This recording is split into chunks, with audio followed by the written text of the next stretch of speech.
د قیامت په ورځ الله پاک یو انسان نه پوښتنه وکړي او انسان ته به وایي چې انسانه تو دا عمل د ګناه کړی دی که نه؟ نو انسان خو ته وایي چې نه. ځکه د قیامت ورځ ډېره سخته ورځ، د قیامت ورځ دومره سخته ورځ ده چې د حد نه سوا، ځکه چې یوه ورځ د 50,000 کالو برابره ده او د قیامت یوه ورځ 50,000 کاله ده. سوچ کوه دومره لوی او ګدا سخترینه ورځ ده. هر سړی به په خویلو کې ډوب وي، هر سړی به په تکلیف کې یا رب نفسی یا رب نفسی یا رب نفسی دا خلک. انسان نه پوښتنه وشي چې آیا ته دا عمل کړی که نه؟ انسان ورته جواب نه دی کړی. ګوره انسان چې کله انکار وکړي بیا الله پاک ګواهان پیش کوي.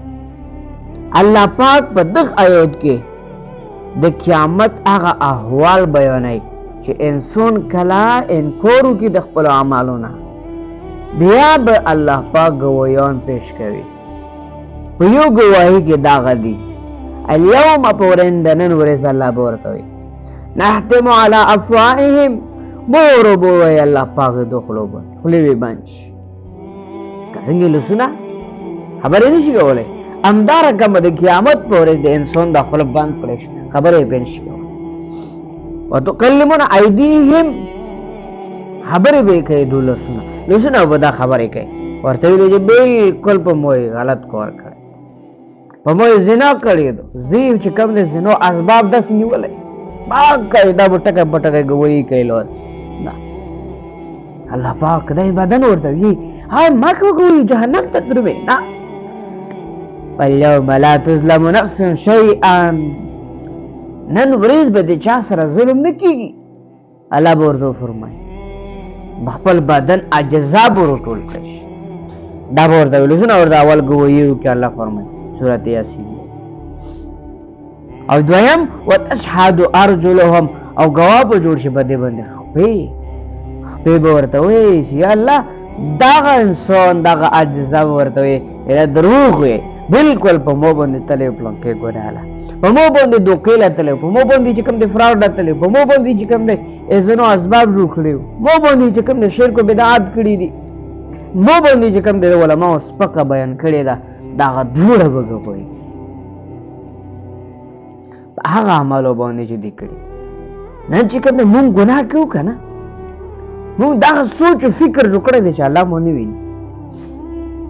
دغه سوچ او فکر مونږ دا جوړ کړی دی چې مونږ الله نه ویني، حالان کې الله مو ویني. که دغه شی د مونږ ذهن له راوړی چې الله مو ویني نو بیا به مونږ نه ګناه نه کېږي. که چېرې الله مونږ حقیقي ومنو بیا د مونږ نه ګناه نه کېږي. مونږ الله حقیقي منو نه، صرف یې په خوله منو بس. مونږ الله چې کله حقیقي ومنلو بیا به مونږ نه ظلم نه کېږي، بیا به د مونږ نه زیاتی نه کېږي. نو عزتمندو ګناه نه ځان بچ کړه. قیامت په ورځ به د خپل اجزا په موتو باندې ګویي کوي چې یا رب العالمین دغه اجزا به ورته وایي چې په مو باندې دا ګناه کړي دو دا مونږ باندې چې خپل اجزا ګویي کوي.